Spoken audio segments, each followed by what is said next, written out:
सभी को नवरात्र के नवमी की हार्दिक शुभकामनाएं। देश भर में धूमधाम से मनाया जा रहा है दुर्गा पूजा का पर्व। आप सभी को नवरात्र की हार्दिक बधाई देते हैं। नमस्कार, मैं हूं अभय कुमार। आप देख रहे हैं अपना खास कार्यक्रम बिहार समाचार। बिहार समाचार में खबरें बिहार की, बातें बिहार की, देश दुनिया की तमाम खबरें जो आपको जानना जरूरी है। तो इस दशहरे के बीच में चुनाव के लेकर बहुत बड़ी खबर आ रही है। निकाय चुनाव को लेकर बहुत बड़ी खबर आ रही है। इलेक्शन कमीशन को बड़ा झटका, इलेक्शन कमीशन को बहुत बड़ा झटका लगा है। चुनाव के 6 दिन पहले हाई कोर्ट का आदेश आ गया है कि चुनाव को अभी स्थगित करे। निकाय चुनाव में 20% ईबीसी के आरक्षण को जनरल करे, तभी कराए चुनाव। हड़बड़ी में लिया गया है चुनाव का फैसला। इस पर इलेक्शन कमीशन का कहना है कि चुनाव करवाने का मेरा फैसला सही है, लेकिन हाई कोर्ट का बहुत बड़ा आदेश आ गया है। मात्र इलेक्शन के 6 दिन पहले यह आदेश आ गया है कि एबीसी की जो 20% सीटें हैं उन्हें जनरल किया जाए। पहले जैसे कयास लगाया जा रहा था कि हाई कोर्ट के फैसला आने के बाद चुनाव टल भी सकता है, लेकिन चुनाव की तिथियां आगे भी बढ़ सकता है। लेकिन अब फैसला जाने के बाद बिल्कुल साफ हो गया है कि अब तो तय समय पर 10 अक्टूबर से चुनाव नहीं हो पाएगा और ईबीसी के सीटें जो 20% सीटें आरक्षित की गई थी ईबीसी के लिए, उसे जनरल किया जाएगा। तो बहुत बड़ा अपडेट आ रहा है नगर चुनाव निकाय से। तो आज महानवमी के दिन दशहरे के बीच बहुत बड़ा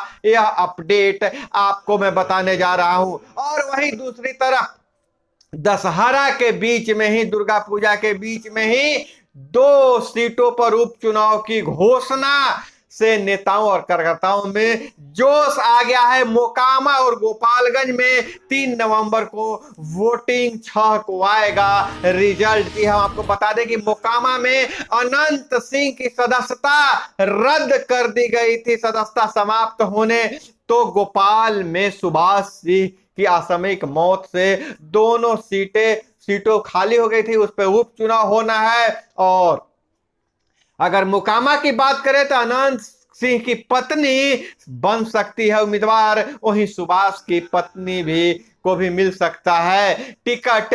तो हम आपको बता दें कि बहुत बड़ी खबर आई है इलेक्शन कमीशन की ओर से। दशहरा के बीच में 2 सीटों पर उपचुनाव की घोषणा कर दिया गया है। 55 दिन की सरकार, 2 मंत्रियों का इस्तीफा, दोनों राजद कोटे से। जैसा कि आपको पता है कि 55 दिनों मात्र यह सरकार की हुई है।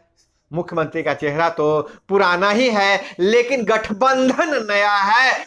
55 दिनों में 2 मंत्रियों का इस्तीफा हो गया है। एक मंत्री, कानून मंत्री का इस्तीफा इसलिए हुआ था कि उन पर आरोप था, उनको कोर्ट में हाजिर होना था। और वहीं जो कृषि मंत्री का इस्तीफा इसलिए हुआ था कि उन्होंने कहा था कि मेरे नीचे कृषि विभाग के नीचे सारे लोग चोर हैं और मैं चोरों का सरदार हूं, जिससे खासा किरकिरी हुई थी उनकी। और इधर हम बात करें दुर्गा पूजा के दौरान अच्छी खबरें निकल कर आ रही है। इस दशहरे पे, चाहे दुर्गा पूजा के दौरान हम शक्ति की आराधना करते हैं, माता की शक्ति की आराधना करते हैं, तो भारत को भी प्रचंड शक्ति मिल गया है। जी हां, नया कॉम्बैट हेलीकॉप्टर, स्वदेश निर्मित कॉम्बैट हेलीकॉप्टर जिसका नाम प्रचंड दिया गया है, सेना में शामिल कर लिया गया है। माउंटेन वेलफेयर के लिए स्वदेशी लड़ाकू हेलीकॉप्टर प्रचंड वायुसेना में शामिल। थल सेना को 5 हेलीकॉप्टर मिलेंगे, मिसाइल हथियार भी ले जा सकेगा यह हेलीकॉप्टर। बिल्कुल स्वदेशी हेलीकॉप्टर है यह, और बहुत दिनों से जिसकी तलाश थी वह तलाश पूरा हो गया।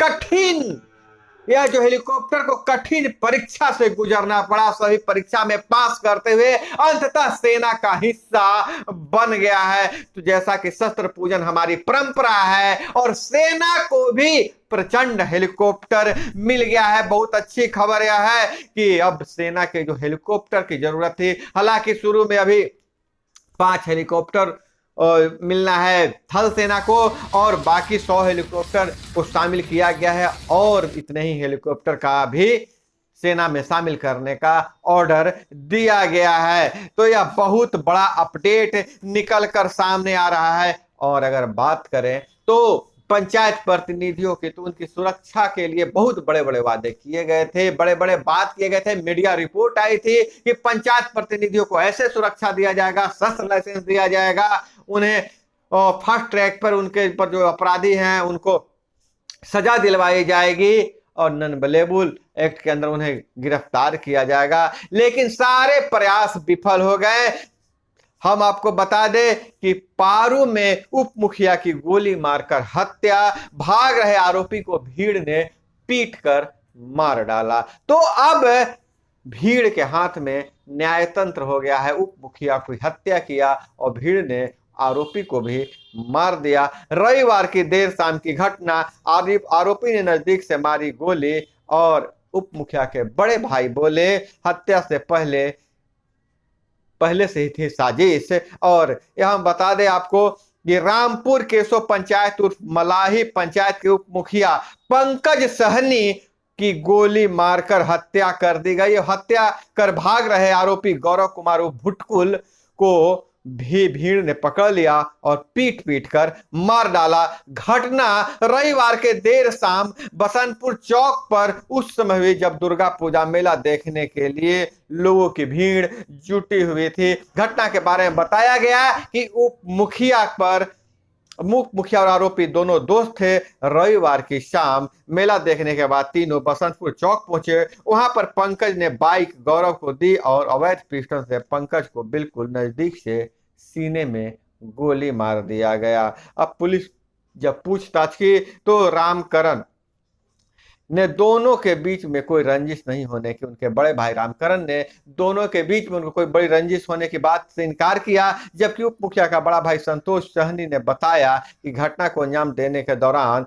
गौरव के 2 अन्य साथी पहले से मौजूद थे जो घटना के बाद भाग गए। गौरव आपराधिक प्रवृत्ति का है, मारा गया जो अपराधी है वो भी आपराधिक प्रवृत्ति का है। और इधर हम बात करें तो बहुत बड़ी खबर यह है, शक्ति के साथ अब धन की भी वर्षा होने वाली है। देश में चीन से 100 लाख करोड़ रुपए के निवेश वाले उद्योग भारत में लाने की बड़ी तैयारी है। चीन से 100 लाख करोड़ रुपए का निवेश, उसके उद्योग भारत में लाने की तैयारी चल रही है।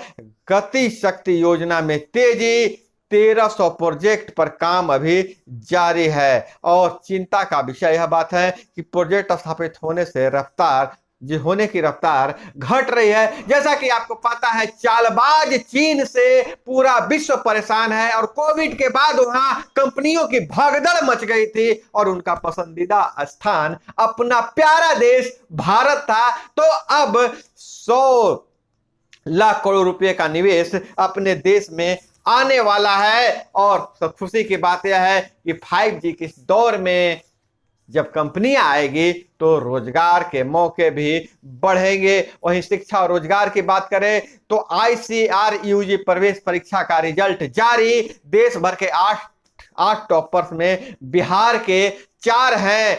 ICAR-UG प्रवेश परीक्षा में 61,051 छात्र छात्राएं सफल हुए हैं। और वहीं वोकेशनल की 19 परीक्षाओं का रिजल्ट जारी। BRAVU की वेबसाइट पर देर रात अपलोड नहीं होने से छात्र हो रहे हैं परेशान। और देश के सभी कृषि विद्यालयों में अब जल्द शुरू होगी योग की पढ़ाई। कृषि विश्वविद्यालय में योग की पढ़ाई होगी। और CM देवी मंदिर में पूजा अर्चना बड़ी पटेल देवी में निर्माण की जानकारी लिया। मुख्यमंत्री नीतीश कुमार ने देवी मंदिर में पूजा अर्चना किया है, माता का आराधना किया है। और वही जाति जनगणना के दौरान मिलने वाला नंबर होगा घरों का स्थायी पता। बहुत बड़ा अपडेट यह है कि गांवों में जहां घर का नंबर नहीं होता था, अब जातिगत जनगणना के दौरान जो घरों में नंबर, यूनिक नंबर दिया जाएगा वही नंबर स्थायी पता होगा। अब हर गांव हर घर की पहचान एकदम जरूरी हो जाएगी। और पहचान मिल गया है। घरों को एक यूनिक नंबर मिल जाएगा जो जातिगत जनगणना के दौरान घरों को दिया जाएगा। सरकारी विभागों से लेकर पत्राचार के लिए कर सकेंगे इस नंबर का उपयोग। और इधर हम बात करें तो भाजपा के राष्ट्रीय मंत्री ऋतुराज सिंह ने पूजा पंडालों का भ्रमण किया और कई नेता पूजा पंडालों की में पॉलिटिक्स कर रहे हैं, नेता भ्रमण कर रहे हैं। और वहीं पटना, सिकंदराबाद, अहमदाबाद सहित अन्य शहरों के लिए 6 जोड़ी और पूजा स्पेशल ट्रेन चलेगी। और इधर मोतिहारी से अजब गजब घटना की सूचना मिल रही है। एक युवती दो प्रेमी दूसरे ने पहले की चाकू मार हत्या की। प्रेमिका गिरफ्तार, पुलिस ने पीछा किया तो बाइक और प्रेमिका को छोड़ दिया। पूछताछ में प्रेमिका ने किया हत्या का खुलासा। लव ट्रायंगल में रविवार की देर शाम युवक की चाकू गोदकर हत्या कर दी गई। शव को सड़क पर छोड़कर प्रेमिका समेत उसका दूसरा प्रेमी और एक सहयोगी बाइक से फरार हो गए। और घटना जो है मोतिहारी के घटना मुफस्सिल थाना के मोतिहारी कोटवा रोड में DAV के समीप भितहा की है। मृत युवक 26 वर्षीय चमन कुमार छतैसी का बड़ा बरियारपुर मोहल्ला का निवासी बताया जा रहा है। पुलिस ने चमन के प्रेमिका को गिरफ्तार कर लिया है। और इधर हम बात करें, म्यांमार से आए कई शरणार्थी उपद्रवियों उग्रवादियों के साथ मिलकर भारत में तस्करी कर रहे हैं। तो दोस्तों, यह थी वो तमाम खबरें जो आपको जानना जरूरी है।